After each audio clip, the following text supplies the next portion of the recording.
குழந்தைகளா, உங்களுக்கு பட்டாம்பூச்சினா பிடிக்குமா? ஆமா, எனக்கும் பட்டாம்பூச்சினா ரொம்ப பிடிக்கும். கம்பளி பூச்சி பிடிக்குமா? பிடிக்காதா? சரி வாங்க. இந்த பட்டாம்பூச்சி முதல்ல கம்பளி பூச்சியா தான் இருந்தது. அது எப்படி கம்பளி புழுல இருந்து பட்டாம்பூச்சியா மாறுச்சுன்னு பார்க்கலாம். பட்டாம்பூச்சி அதோட சிறிய முட்டைகளை ஒரு இலையில இடும்.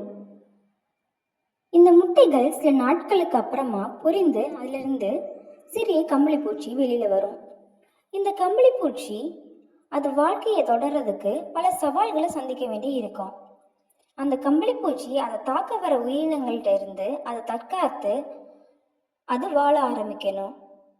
பறவைகள் கிட்ட இருந்தும் பிற உயிரினங்கள் கிட்ட இருந்தும் அது தப்பிச்சு வாழணும். அது மட்டும் இல்லாம அது தன்னை பலப்படுத்திக்க நிறைய இலைகளை சாப்பிட வேண்டி இருக்கும்.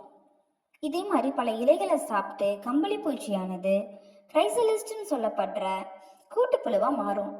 கூட்டுப்புழு நிலை தான் மிகவும் கடுமையானது. அந்த கூட்டுப்புழு நிலையில கம்பளி பூச்சி அதோட மாற்றங்களை சந்திக்க ஆரம்பிக்கும். பல மாற்றங்களை சந்தித்த பிறகு கம்பளி பூச்சியானது ஒரு அழகான பட்டாம்பூச்சியா வெளியில வந்து அதோட வாழ்க்கையை தொடங்க ஆரம்பிக்கும். பல மாற்றங்களை அடைந்த பிறகு கம்பளி பூச்சி ஒரு அழகான பட்டாம்பூச்சியா சுதந்திரமா வானில் பறக்க ஆரம்பிக்கும். இதுதான் பட்டாம்பூச்சியின் வாழ்க்கை சுழற்சி. இது திரும்பவும் நடந்துகிட்டே இருக்கும்.